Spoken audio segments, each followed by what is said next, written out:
What's up, everybody? It's your boy Speed here, and today we're going to be looking at Little Wizard Lizard in the Guardian bracket. So you guys know that I'm doing this new series. You guys really seem to enjoy the last video with the Wraith King in it, and so we're starting this new series.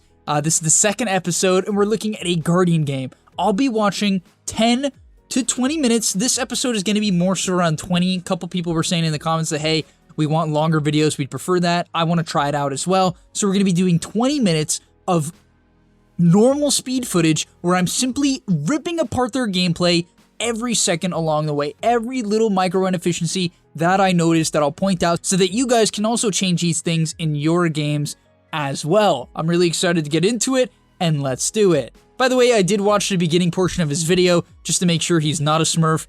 Little Wizard Lizard has only 737 matches and is only level 37, which tends to be a smurf sign, but his win rate definitely doesn't point towards that, and his gameplay definitely, pushes me to believe he is a Guardian, and let's talk about why. Go get your GameLeap sub right now. We put a lot of effort into every single video. Just made a cool new map awareness and teamfight awareness guide over on the website. It's not out yet, but it's going to be coming soon. It was an offhand silencer game I played. Woo! I'm burning myself out. All right, let's get into the video. All right, let's play it up. So we're going to be starting this one at the 21-minute mark. It's about a 39-minute game, and we're going to watch from here all the way to the end in normal speed. So the first thing we're going to be looking at is the team fight here. Decent casting of spells. I don't understand why you wouldn't use your magnetic field. Your teammate gets chronoed, and you don't actually save him, which is, quite the problem. One of the biggest advantage of Arcwarden, and a reason why he's picked, is to save teammates from right-clickers, especially ranged heroes. Now, Void's not a ranged hero, but you still should make the attempt, especially if you're doing nothing, like if you're standing still. Nonetheless, you just stood in a midnight pulse for, so long. Great split pushing, though. You send your illusion bottom. Looks like you're not actually going to look to auto-attack with it, but I'm guessing you just have that, hockeyed up, so that's fine. Would like to see you cast something. What are you doing? Cast something. You could have easily hit a two-man Gleipnir, then you should just flux this guy and spark rate this guy, and then cast your... you need to... Guys, you have to cast your spell. Fast. If you have low cooldown nukes, or you have, things like that can control the opponent, you need to cast them right away to make sure you can get multiple of them off. The whole point of Arcwarden is to be this annoying, spammy, magical damage backliner in the earlier portions of the game. Later on, he becomes more of a right-clicker, right? More of a solo killer, but up until this point of the game, right before you hit that point, you're more of this nuker, this backliner who's just kind of trying to pump out damage, and so you're not really optimizing that at all. Okay, then you TP back to base to heal, which, to be honest, you wouldn't have had to do if you didn't stand in the midnight pulse. Let's keep going. I will skip ahead just because you're walking to the base. Okay, here I have another complaint. Your ulti is up, right? So you got your ulti up. Okay, you need to use it, right? And you should have sent it top. Then you spawned it top, and then you sent it to this tower. What is it going to go do? Hit a neutral camp? What you needed to do, and I know I'm not really going to be skipping back too much, but I think this is really crucial. If you're a split-pushing hero, and you're Arcwarden, or Tinker, or Prophet, or anyone with units, a Terrorblade Naga, you need to be looking for the waves you can push in. So right here, you need to instantly spawn this illusion and send it top, right? Instantly send it top, especially before the Void gets there, so that you could push in the lane. And these Tempest doubles, they only take normal damage, and they put out normal damage, 100% normal damage, and take 100% damage. And so it's really hard for most heroes to man up to it. Even a hero like Faceless Void, right? I'm assuming you're higher net worth than him. Oh, maybe not. Yeah, you're higher net worth than him. You could actually mess with him pretty hard, right? Just one illusion could grief his farming patterns to a decent extent. So I think that's pretty important. And also, I'd like to see if you do have your illusions, yeah, you're not really microing them nearly as well as you should be. You should be Gleipniring the wave. You should be casting your Spark Wraith on the range creep, and then quickly pushing in the wave as quick as possible. Well, you get what I'm trying to say. And so, yeah, you need to rinse, repeat this, and then, yeah, you're kind of... Oh, my God. Oh, my God, no. The Mexican standoff. It's the Guardian Mexican I mean, this happens all the time. Look. People, literally, yesterday... I'm going to actually let it play. I'll just let the gameplay play. Yesterday, I was reading the comments of the game, the Herald Wraith King game, and some guy said that in his Herald games, he couldn't find farm. He said, oh, I wish there was space in my Herald games like the Wraith King had. Oh my God. You could not be further from the truth if you think there is no space in these low MMR games. You simply just do not know where to go and when to go to it. The key is when, okay? It's even less so about where, because you can tell this Arc Warden sort of knows he needs to split push. He's just really slow at it, and when he does do it, he doesn't cast any of his items or spells. It's like, you kind of got the idea down, but there's no efficiency in it, right? And like, he kind of takes a while to get there, and then when he gets there, he doesn't cast anything. It's like, you know, you lose out a lot of efficiency. I don't even know if he's Midasing with his Tempest double. I'm not going to bother to look, but, you know, it really does matter, okay? Looks like you're going for the field here. Oh, does he have MKB? Yeah, so Void is MKB, but no, this positioning is so risky. I can't believe this Pudge isn't going on you. Like, you really, being real, with this Pudge being there, you shouldn't have been able to step up that far. At least it should have been a little bit more dangerous. You're not spawning Tempest double right away. If you're playing Arc Warden, literally the second it comes up, it should be being spawned, right? Unless you're waiting for, like, TP to come up. Let's say TP's down for whatever reason in the early game, when it lasts for less time and has a longer cooldown. Then, like, sometimes you hold it to spawn it. I know that. Oh my god, use your Midas, use your Midas, use your Midas, use your Midas, use your Midas. No. Alright, but yeah, you get what I'm saying? Okay, pushing in mid. I'd like to see you TP top. No reason to go high ground. TP top, TP top. Nice. A little bit slow, but awesome. That is great for a Guardian. Good awareness. Get the lane in. I'd like to see you then spawn an illusion, send it bottom. No way. Oh, oh, yes. Yes. Nice. Decent micro. Are you Midasing with your illusion, though? I feel like you're not. Maybe I'm crazy. Doesn't matter. Okay, pushing in the lane. Once again, I would like to see you just... Like, isn't this a pretty low cooldown? 15 seconds? It's quite a bit of mana, but mana is not a problem, especially with this item build. And so, like, I'd love to see you cast a bit more spells. Like, Flux that guy and E that guy. Like, you just want to grief people as much as possible. It's all about, like, those micro griefs. Because even if you do, like, let's say 200 or 300 damage to Timber, if your team happens to be in the area, because it's all about, like, setting things up. Right? It's not about reacting, it's about setting things up. Then if your Lion and Ricky are in position, that 200 or 300 damage you do could be the difference. Are you ganking this Void? It seems kind of weird. I'd love to see you just push in the lane. No, you just... Okay. This isn't... You're just kind of feeding the Tempest double. Maybe you'll end up living? What? No, it's gonna die. You're just AFK with your main hero.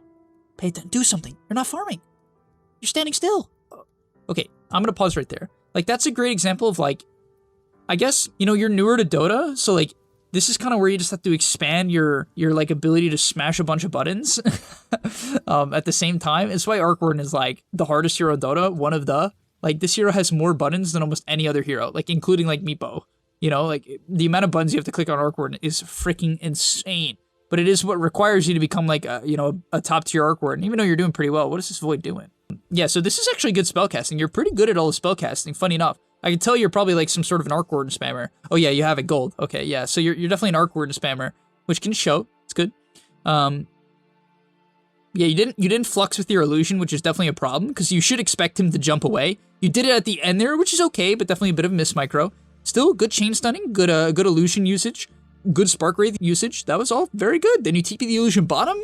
Oh my god, this is fantastic. I definitely think if you keep this up and you continue to improve these micro efficiencies, like, you're not really that good at identifying the waves right away. There are circumstances where you are doing it though, so I can tell you have a lot of potential as a player. Absolutely. And yeah, just in like the early to mid game though, your efficiency is not up to par. Like 205 CS on Arc Warden at 27 is not that good. This is a hero that, especially in games like, literally, guys, look at the map. No one pushes in side lanes. Like, it takes it, and obviously that's an over exaggeration. That's hyperbole or whatever the English term is. You get what I'm saying? Like, no one does it. And so if you're the guy who does it on a hero like Arc Warden, oh my god, dude, your net worth will literally be double than like the third highest hero in some circumstances if you get good at it. Like, that's a bit of, you know, once again, kind of extreme. You get the point of how good it can actually get. It is ridiculous how broken this hero is. Like, literally, I can easily have a 100% win rate in Herald Guardian. Like, there's a 0% chance I lose games because of how efficient this hero can be and how safe you can play with it and win. So yeah, if you want to become an Arc Warden spammer, I guess it can be okay, but don't try to cheese MMR. I'm just saying that it is one of the heroes where if you do get good at it and you do spam it, it is good for getting MMR. Is that your main hero TPing in like that? I guess the fight kind of... Okay, you canceled it. Yeah, I don't think I'd be a little bit hesitant about TPing that far in. So you should Hex the Void when he jumps in. All right, you should have tried to pre-Hex him there. Only because he is going to obviously go for the Chrono, so you do want to try to pre-Hex him.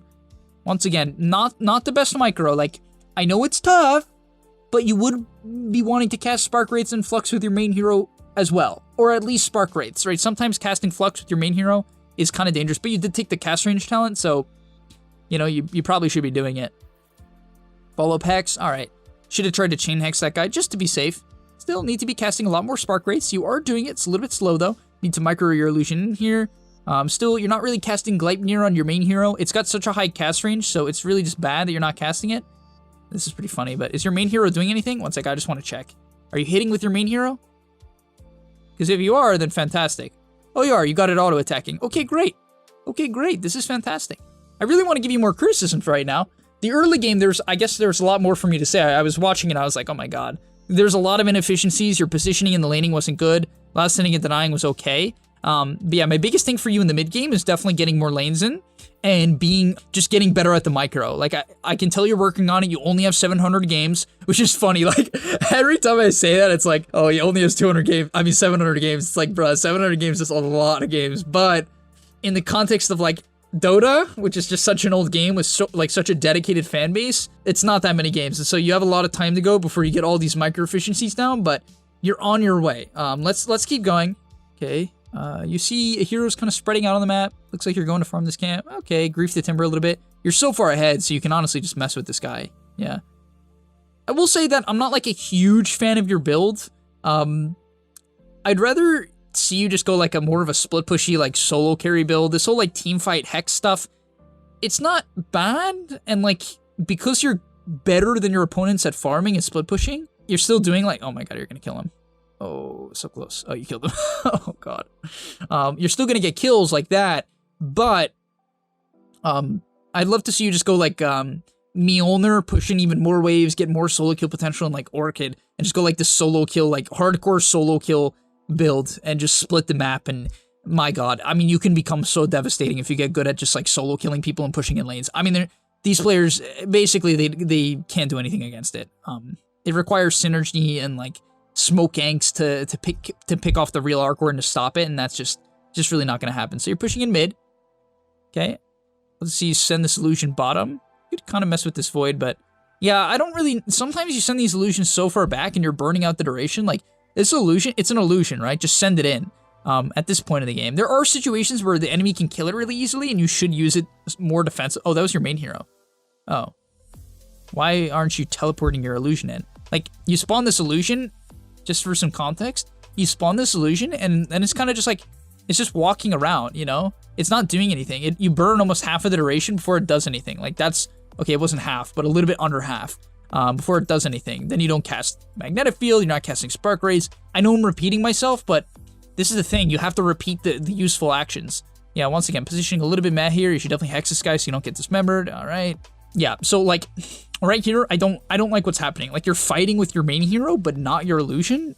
This is not what you want to be doing. It's very backwards, right? Like you're gonna get away with it, and it's gonna look good because you're 24K ahead. This is a GameLeap classic for sure, where you know it's a very stompy game. But I can definitely tell that your positioning is a huge problem. It's a huge problem. Arc Warden has this massive issue where the hero just feeds if you don't have good positioning, and frankly, like with your positioning, and you're just taking a lot of unnecessary damage, and you're not really adapting to the heroes around you. Multiple fights in a row, like Pudge has just been able to hook you if he can, and it will kill you. Same thing with this black hole. Like until you see the Enigma, let's think about it, guys. How can he prevent this?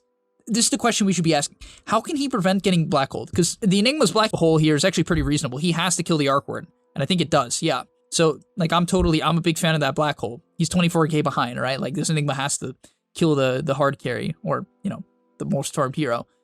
So how do you prevent that? How do you prevent that? This guy's a blink, no BKB. How do you prevent it? Because he's got smokes. Spark rates. Spark rates. If you have a spell that gives vision, by the way, you might be saying, this is too Arc Warden specific. No, it's not.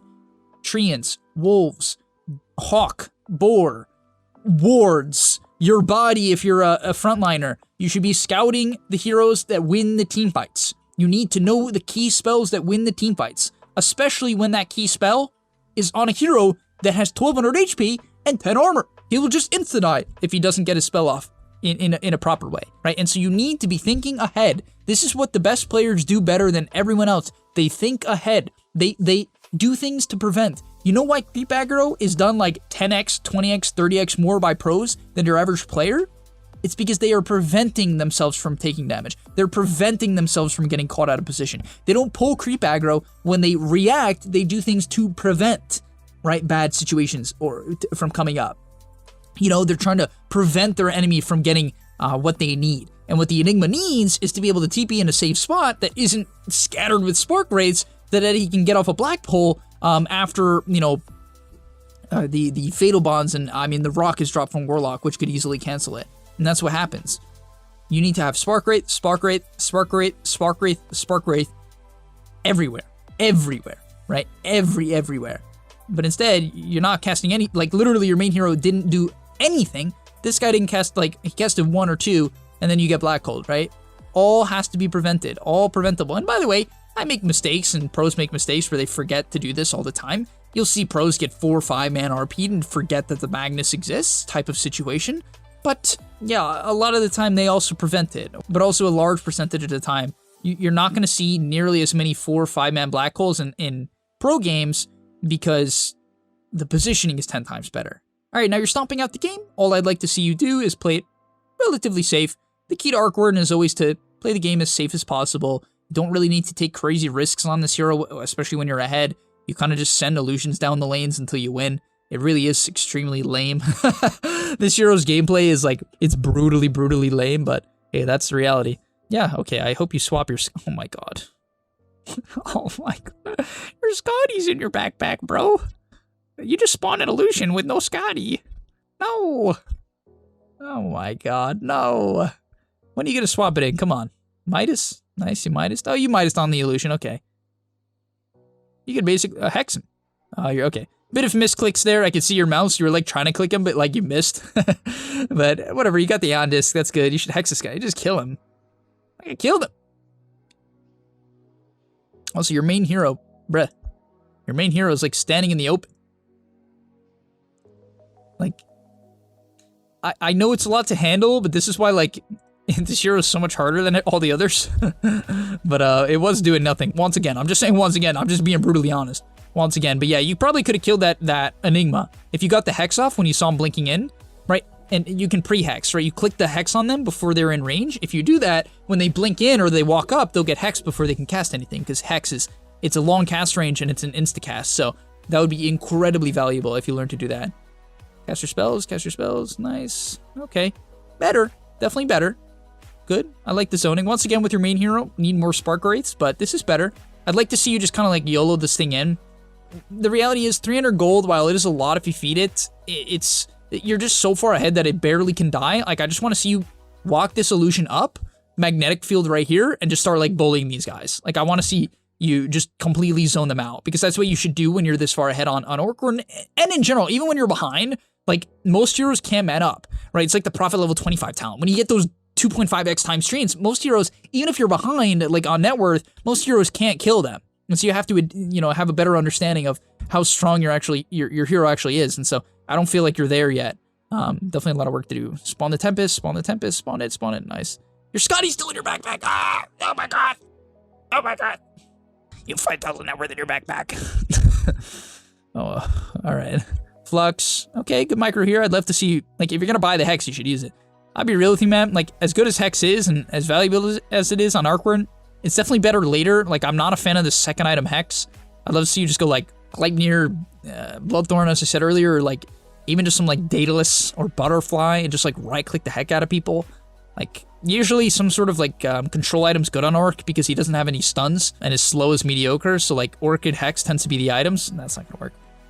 But yeah, once again, like, these deaths, I just want you to understand that your positioning, if you ever play an Immortal game, my man, you will die 100% of the time. You're just gonna feed based on your positioning. Like, I'm saying that in a blunt way because you always need to, because you're not casting as many spells and auto-attacking enough, and you're just too far up, it's gonna get you killed, right? And I'm not saying, like, you always need to be across the map with your main hero, like you can never be in a slightly dangerous position, because then it's not gonna do any hero damage, right? Your real hero won't do any damage, but like right here, right? Don't hit the tier 4. You're not even paying any attention. I can tell your awareness here is off. You have no Scotty in your inventory. Your whole team is dead, and you're like trying to end the game.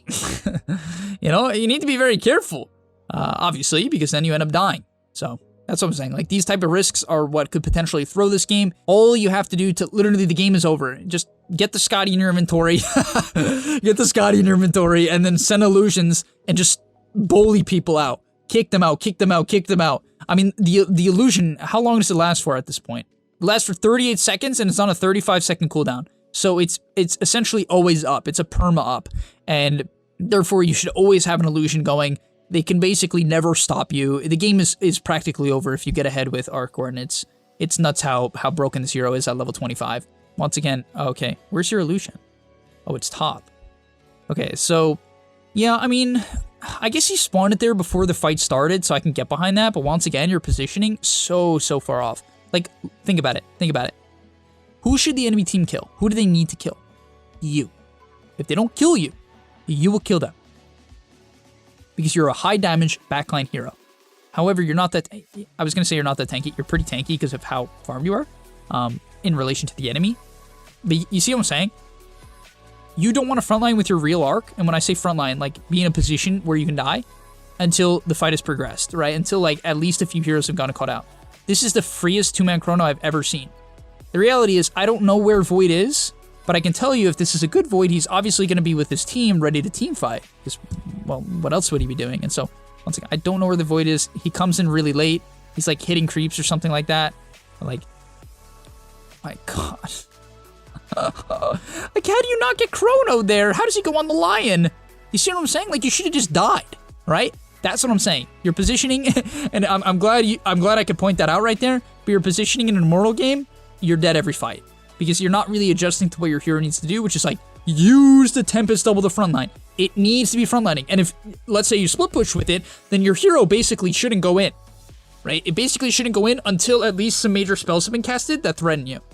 Right, this guy's killing himself. Nice. And that's going to be the end of the game. But all right, I hope you guys enjoyed this. I know it's definitely a hero that not a lot of people play, but I want you to see the value and apply everything I've taught you here to every hero you play, right? Everything can be adjusted. Split pushing can be more efficient. Your CS can be more efficient, right? You only have 281 at 38.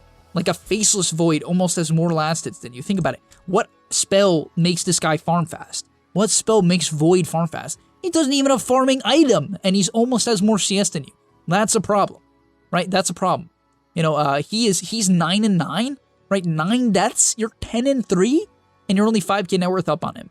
On a hero that has like 2 Midases, Gleipnir, the ability to TP across the map, need to be higher. And I know 5k net worth is good. I'm glad that you're top net worth. I just want to push you, Little Wizard, because I know you have potential. And I know that everyone who watches these videos has potential, right? It's just about, you know, putting into practice what I'm saying, right? Go play some games. You got to play 1,000 games of Arc Warden to get all this down. 5,000 games to get it perfect, or anywhere close to perfect. But all right, thank you guys so much for watching. Remember, the next rank I'll be going over is Crusader. So if you are a Crusader, comment your rank down below. Comment the match ID down below. And I hope you can get into the next match. I'll see you guys in the next one. Peace. And that's all, but remember, before you leave, come on, before you tune out, subscribe to the GameLeap website where we are going to help you get to the next rank. If you're stuck, click the link down below, and I'm out. Peace.